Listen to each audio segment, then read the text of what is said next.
In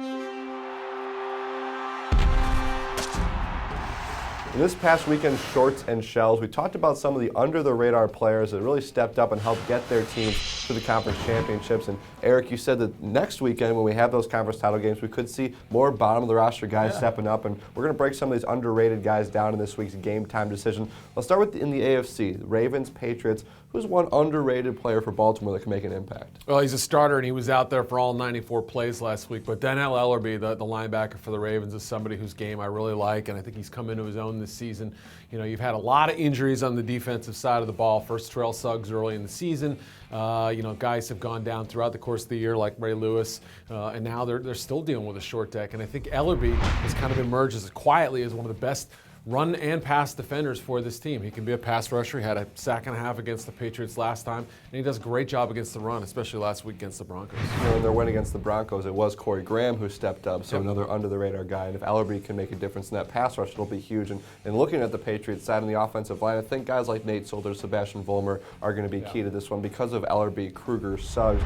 You know their game plan is going to be get to Brady as quickly as possible. Solder's had a very good year. Vollmer, when healthy, has played very well. They protect Brady, give him the time he needs. Patriots are going to obviously move the ball pretty well. And that interior has been really sound all year, too.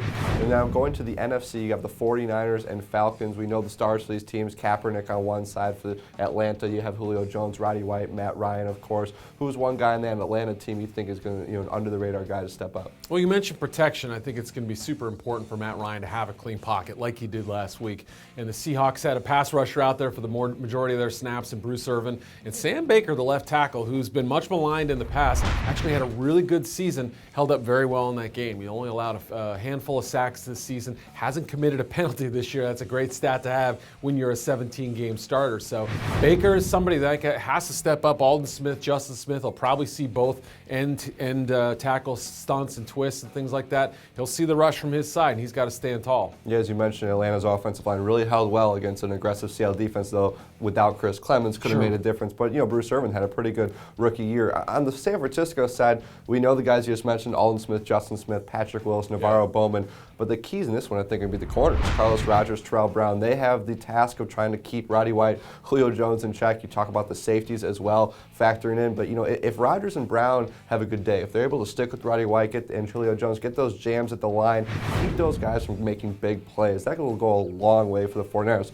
because we know how important those two are to Atlanta's offense. Absolutely. I mean, we saw the way the Falcons stripped their game plan. Dirk Cutter wasn't going to be shying away from those deep passes, despite the fact Richard Sherman and Brandon Browner were out there last week. So he's going to go after Terrell Brown and Rogers. So it's going to be part of that game plan. We'll see how much it is. But, Brown was picked on a lot last season. I thought he's improved this year. Obviously, Eric, the storyline is going to follow these quarterbacks, and they're key to the game as well. Brady, Flacco, Kaepernick, Matt Ryan. When you come to playoff time, when you have these close games, there'll be some of these under-the-radar guys that step up and lead their teams to the Super Bowl. So who do you think is an underrated player that will step up in the conference championships? Let us know on our YouTube page and head to our website at profootballweekly.com.